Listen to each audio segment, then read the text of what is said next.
د هرات تر ټولو لرغونې ورځپاڼه چې اوس هم په ورځنۍ توګه چاپېږي له نن څخه 104 کاله وړاندې د اتفاق اسلام ورځپاڼې د هرات د اطلاعات او کلتور ریاست په انګړ کې خپل نشرات پیل کړل چې اوس مهال په هیواد کې یوازینۍ ورځپاڼه ده چې په ورځ کې 300 تر 1500 تیراژه چاپېږي. د دغې ورځپاڼې د مسؤل په خبره اوس مهال 11 کارکونکي لري او په کار کولو بوخت دي.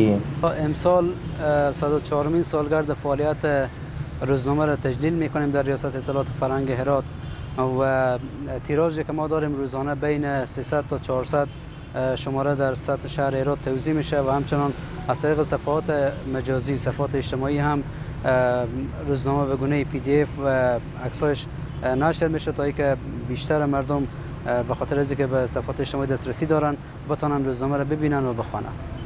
محمد شاه یعقوبی د دغه ورځپاڼې کارکونکی چې 22 کاله کېږي په دغه ورځپاڼه کې په کار بوخت دی. د ده په خبره په تېرو کلونو کې په ورځنۍ توګه ان 6000 ورځپاڼې ویشلې خو اوس یې شمېر له 300 تر 500 رسیدلی دی.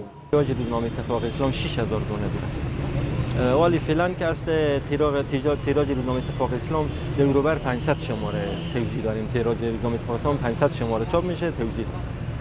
نعمت الله سروری چې د هرات پوهنتون د ژورنالیزم پوهنځي بنسټګر دی اندېښنه څرګندوي چې اتفاق اسلام ورځ تر بلې د هېرېدو په حال کې ده او که حمایت یې ونه شي نو امکان یې شته چې ودرېږي. متاسفانه در طول تاریخ باید عرض کنم بعد از تقریبا 40-50 سالی که اتفاق اسلام با رونق بسیار فوق‌العاده برخوردار بود کم کم از نظر افتاد به دلیل از اینکه دولتی که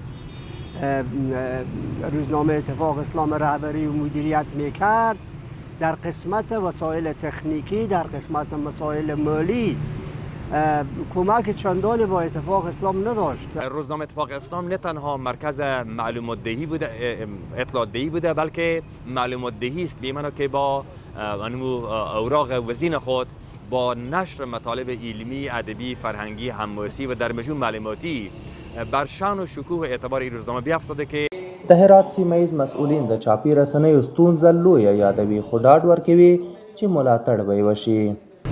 موږ هڅې او کوشش روان دی په اطلاعات فرهنګ وزارت کې چې د دې تیراژ او ګڼې هم زیاتې سي او د هرات ټولو ولسوالیو ته ورسېږي او د ټول خلک د دې څخه مستفید سي. انشاءالله په نږدې راتلونکي کې زموږ امیدواري ده چې هم د رنګه چاپ په برخه کې هم د ډیروالي په برخه کې موږ توانېدلي اوسو. اتفاق اسلام په هیواد کې یوازینۍ دولتي رسنۍ ده چې د 104 کال څخه هر ورځ چاپېږي او په بیلابیلو ځایونو کې ویشل کیږي. دغه رسنۍ د هیواد د خپلواکۍ بیرته اخیستو څخه 1 کال وروسته پیل شوه او په لویدیځ زون کې ځانګړی ځای لري.